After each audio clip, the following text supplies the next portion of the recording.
ఈ రోజే డౌన్లోడ్ చేయండి. మీ ఫేవరెట్ షోస్ చూడండి.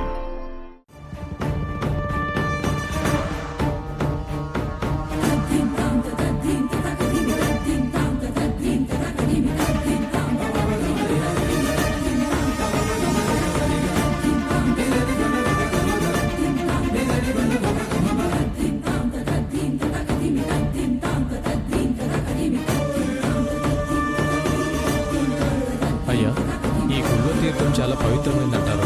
అది తీసుకుంటే చాలా మంచి జరుగుతుందంట. తీసుకొస్తాను నాయనా.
అయ్యయ్యో, దేవుడి తీర్థం నేలపాలైపోయిందే.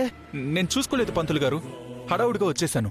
ఏమయ్యా, గుడే కదా, దేవుడు ఎక్కడికి వెళ్తాడు? అంత తొందర దేనికి? నేను తొందరపడకపోతే మీరు బతకరు. అదే ఏదో కంగారులో గుద్దేశాను, క్షమించండి.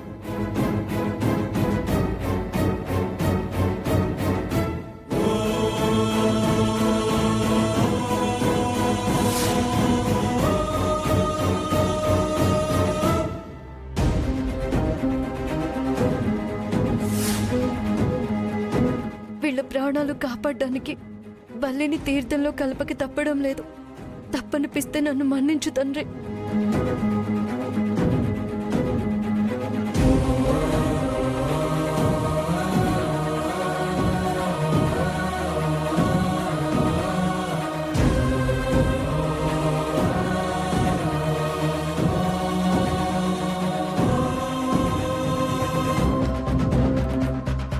అయ్యో, అదేంటి పూజారి గారు, తీర్థంలో బల్లి పడ్డమేంటి?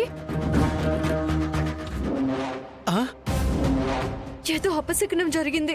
బల్లెప్పుడు పడిందమ్మా? ఇప్పుడే పడింది, అదిగో చూడండి. అయ్యో, తీర్థంలో బలి పడిందా? భయపడకండి. అదృష్టం కొద్దీ మీరెవరూ ఈ తీర్థం తాగలేదు. బల్లి పడిన తీర్థం విషంగా మారిపోతుంది, తాగితే ప్రాణాలు పోతాయంటారు కదా. వీళ్ళని చంపడానికి విషం కలిపితే బ్రతికించడానికి బల్లి రూపంలో వచ్చావా? బల్లిని చూసి చాలా మంచి పని చేశావమ్మా. ఇది ఏ రాక్షసుడి పనో కాని జనాల్ని కాపాడడానికి దేవుడున్నాడు. ఎక్కడో ఏదో పొరపాటు జరిగింది. ఉండండి, వేరే తీర్థం తీసుకొస్తాను. పంతులు గారు, ఆ గిన్నెలో కూడా కలిపారా? అదే తీర్థం. తీర్థం పూజారి గారు, తీర్థం మార్చినంత మాత్రాన అపశకునం శుభశకునంగా మారదు కదా. ఈ రోజు భక్తులకి తీర్థం ఇవ్వడం ఆ దేవుడికి కూడా ఇష్టం లేనట్టుంది. అందుకే ముందుగా హెచ్చరించారు. అదేంటమ్మా, ఇంత దూరం వచ్చిన భక్తులకి తీర్థం ఇవ్వకుండా పంపడం సముచితం కాదమ్మా. ఈరోజు తీర్థ ప్రసాదాలు వద్దులేండి, అందరూ దండం పెట్టుకుని వెళ్ళిపోండి. అదేంటయ్యా, గుడికొచ్చి తీర్థ ప్రసాదాలు వద్దంటావు? దేవుడు చెప్పాడు కదా పూజారి గారు, నా మాటే వినండి, లేదంటే ఈ తీర్థంలో బల్లెందుకు పడుతుంది? ఇలాంటివన్నీ నమ్మాలమ్మా? ఆ అమ్మాయి చెప్పింది నిజమేనయ్యా. శివుడు ఆజ్ఞ లేనిదే చీమైనా కుట్టదు అంటారు. ఎందుకో ఆ తీర్థం తీసుకోవడం ఆ దేవుడికి ఇష్టం లేనట్టుంది. దేవుడే ఇదంతా చేసినట్టున్నాడు. లేదంటే ఎప్పుడూ జరగంది తీర్థంలో బల్లి పడ్డం ఏంటి?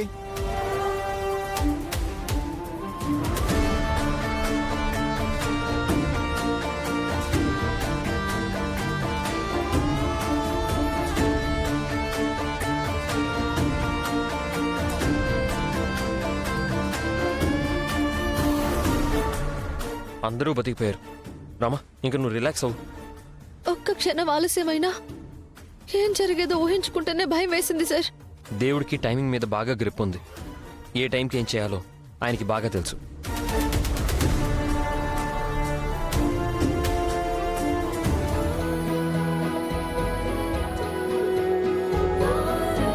పార్వతి, భోజనం వడ్డించు, చాలా ఆకలిగా ఉంది. శివయ్య, పార్వతి లేదు, పేరింటానికి వెళ్ళింది. నేను వడ్డిస్తాను. అలాగే వదినా, బాగా ఆకలిగా ఉంది, తొందరగా వడ్డించు.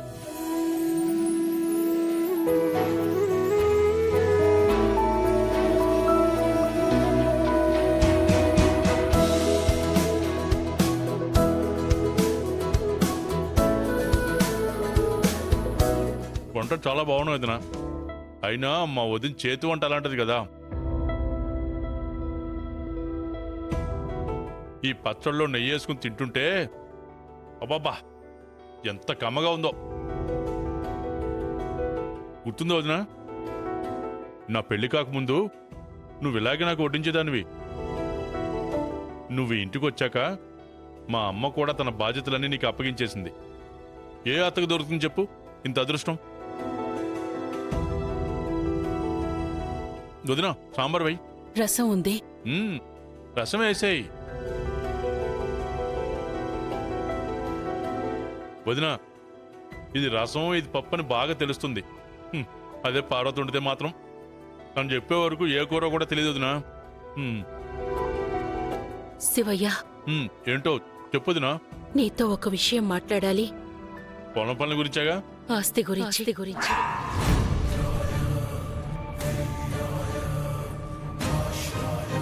శివయ్య, నువ్వు అడగాలే గాని ఆస్తేంటి?